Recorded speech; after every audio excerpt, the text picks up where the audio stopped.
Shabbat Shalom Mevorach. Nous sommes Parashat Balak.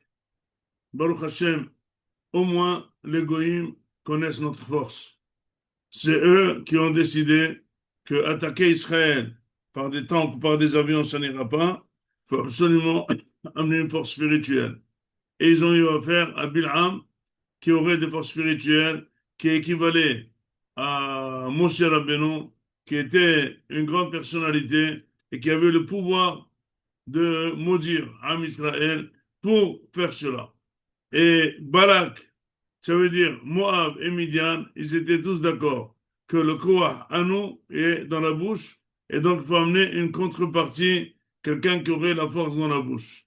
Chose qui nous a été révélée, chose que finalement, c'est pas tous les Juifs qui reconnaissent ça. Et c'est pour ça qu'aujourd'hui en Israël, on vient de terminer une guerre très bien réussie, mais il y a un grand problème en Israël. Qui c'est qui va prendre le bouquet de fleurs et de réussite? Eh bien, tout simplement, c'est ceux qui continuent à accueillir des soldats morts chez nous à Gaza. Eh bien, ils comprennent très bien qui c'est qui doit prendre le bouquet de fleurs de la guerre de l'Iran. Tout simplement.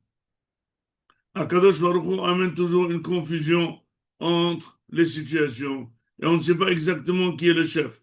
Est-ce que c'est la Torah? Est-ce que ceux qui étudient la Torah ou ceux qui font l'armée? La tendance naturelle c'est de dire, c'est sans ceux qui font l'armée, il n'y a rien. Mais la tendance réelle et spirituelle et forte de la Emouna, c'est dit, c'est grâce à Israël. On peut se rappeler la Milhama de Gid'on, qui avait amené 20 000 personnes sur le front. Il a dit à Kadosh Baruch Hu, non, non, non, non, non, non, réduit, parce que sinon demain ils vont dire que c'est eux qui ont gagné la guerre, c'est eux qui ont fait la guerre. Il a réduit à 10 000, il a dit non, ça va pas. Il les a réduits à 300 personnes. Il a dit maintenant, tu peux sortir en guerre. Quand 300 personnes devant des millions, ils vont réunir et réussir la guerre, ils peuvent pas dire que c'est eux, ils diront que c'est Akadosh Baruch Hu. En d'autres termes, on est en train de s'auto-détruire. Ça veut dire, plus on est fort et plus on peut aller vers la kfira et plus on peut croire que c'est notre force qui fait. C'est tout à fait tellement naturel et surtout que l'armée elle-même, elle n'est pas un corps religieux, elle n'est pas animée par des corps religieux. Donc le plus facile, c'est de dire, c'est notre force, voilà, on a tapé. Est-ce qu'il y a un chien dans l'affaire? Ben, ceux qui ne croient pas, il n'y a pas un chien dans l'affaire. Nous, on n'a pas le choix que de dire que c'est Akadosh Baruch Hu qui est tout fait, c'est des miracles extraordinaires. Comment on peut voir les miracles? Tout simplement, on est parti dans un autre pays très fort, on l'a craint des dizaines d'années et il n'y a pas eu un seul mort.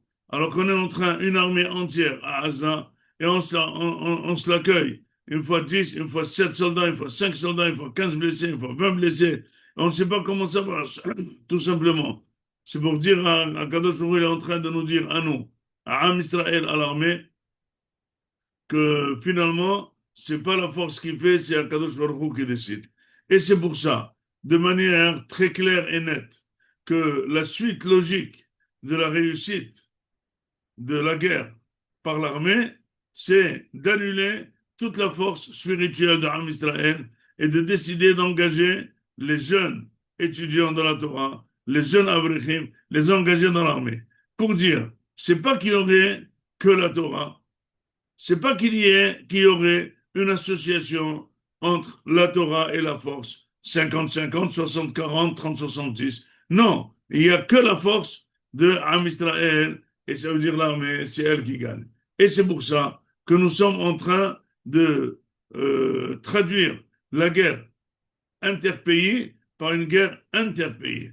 Là maintenant, la guerre elle est en train de se focaliser chez nous pour dire qui c'est qui dirige Am Israël. Est-ce que c'est Akadosh Baruch Hu ou c'est la force? Et finalement, c'est une guerre qui s'appelle Revient. On a fait tous les siècles, on a fait cette guerre. C'est sur cette guerre que le Beth Amikdash a été Nehrab la première fois. La deuxième fois, c'est toujours comme ça, c'est que quand Israël il va bien, eh bien, il pense y croire à ses forces. En pensant y croire à ses forces, il veut absolument annuler toute force qui peut aviser leur faiblesse, toute force qui peut dire c'est nous. Donc finalement, on n'aurait presque pas le droit de dire que c'est grâce à Hachem, parce que finalement, on est en train de diminuer le kavod de l'armée en disant c'est grâce à Hachem. Donc l'armée, elle vaut rien. Non. Et alors là, on s'entête et vraiment, on est dans une crise interne extraordinaire. Et c'est pour ça que la solution c'est absolument de progresser dans l'étude de la Torah et de développer la Torah. C'est marqué dans Bil'am il aurait insulté Am Israël. Alors c'est marqué comment il va les insulter. Venir insulter quelqu'un, à quoi ça sert? Ça sert à rien. Or, il y a beaucoup de mots dans la Torah qui veulent dire insulter. Il y a la kov, le katicha, il y a le kalel, il y a la or, plusieurs. En tout cas, un seul mot qui est clair, c'est découvrir Am Israël. C'est quoi découvrir? C'est marqué que quand quelqu'un, il voit la partie mal de l'autre, il est en train de l'insulter.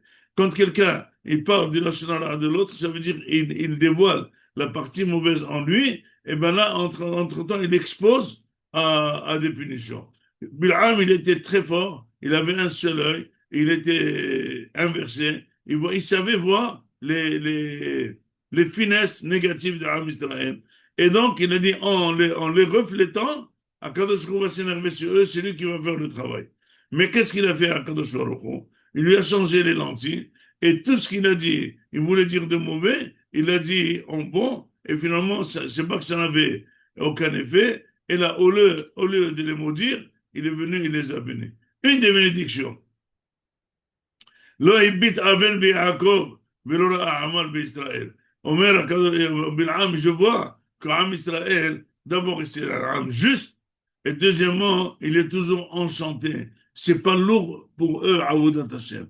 Ça veut dire que quand quelqu'un fait Shabbat, quand quelqu'un fait Torah et Mitzvot, il doit être emballé. Quand quelqu'un vient en vacances, il est emballé. Quand tu vas dans un restaurant, il est emballé. Quand tu s'achètes une belle tenue, il est emballé. Quand il s'éclate, comme on dit, ben il est emballé. Il dit, Am Israël doit être emballé dans la Torah et les mitzvot, doit être emballé dans l'étude de la Torah, doit le faire avec une ferveur énorme. Et si quelqu'un, il est invité au restaurant, il vient pas une demi-heure après, il vient une demi-heure avant. Il dit, je m'en fous, je préfère être à l'heure. Quand on va dans un mariage qui nous plaît, on est toujours avant. Quand on va à l'étude, quand on va à la prière, quand on fait les mitzvot, la ferveur et l'emballement, c'est ça qui fait qu'on est vraiment des avadim de Hachem. C'est ça qui fait la bracha. C'est ça qui donne à Am Israël la Kedusha. Et c'est pour ça que Bezat Hachem, maintenant, nous sommes en train de continuer la guerre avec les non-religieux en Israël très fortes, tout simplement par une seule chose,